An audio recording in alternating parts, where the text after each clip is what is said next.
Helen, what are we drinking? Okay, not all alcoholic. Okay, there you go. See you at 10. Matt, thank you very much. You're welcome.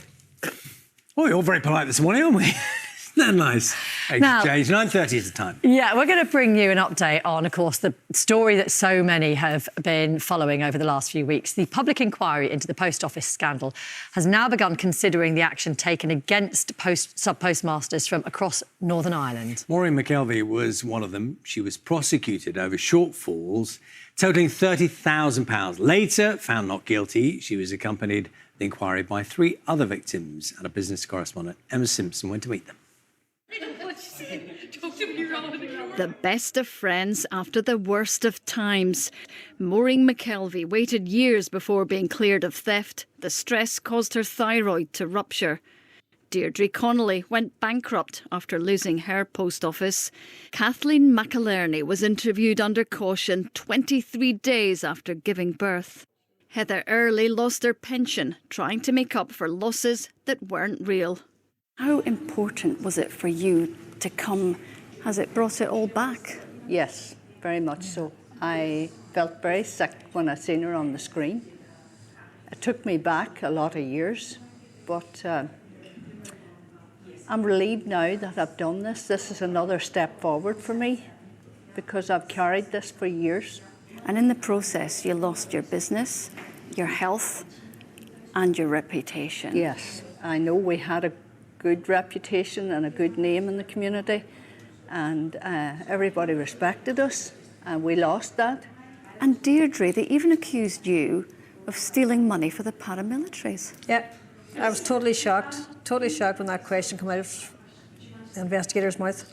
And of course, incredibly serious. Yeah, because serious thing to ask anybody. How much has it meant to you that you can all talk to each other, share similar experiences? I think it's been great because, like in the initial stages, we had been told we were the only one, and like I believed that for a really long time. And when you kind of found out that there were other people, and like other people in Northern Ireland as well, it was actually such a relief. And I know that sounds such a horrible thing to say. Like, you found other people who'd gone through a similar traumatic experience, but it actually was a relief. You're fighting together now. Yes, we're strong together. We're not the only one anymore. Yeah. You've had a sea change in terms of support. Yes, absolutely. Yeah, we have, because as Kathy says, you know, people didn't understand as much as you tried to tell them.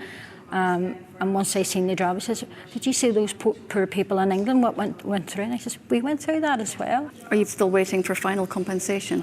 Oh yeah, I've got nothing. Nothing? No. No interim payment? No. Nothing.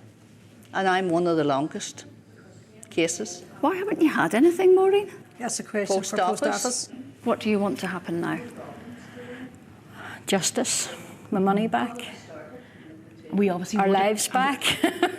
You know, we just don't have the same lives as what we did before all this happened. You know, we've been going a long time now, and you know, we're not the happy people that we used to be. You know, we were constantly keeping your head down, and I wasn't even going outside the house. And we need accountability, that those who kind of did this are held to account and brought to justice.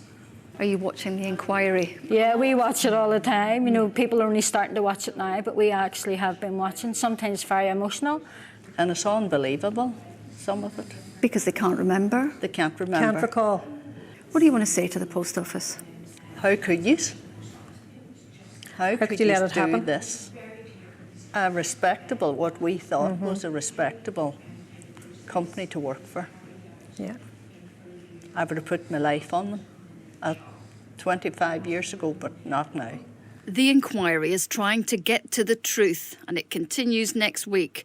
These 4 women will be watching closely. Emma Simpson, BBC News. As ever, the dignity of the people who've been caught up in this scandal and the way they are still here telling their stories is amazing. Emma Simpson there reporting. Time now is 9:35. King Charles has spent the night in hospital in London after receiving treatment for an enlarged prostate, a common and benign condition affecting men over the age of 50. Now, since his planned operation was made public, charities have recorded a significant increase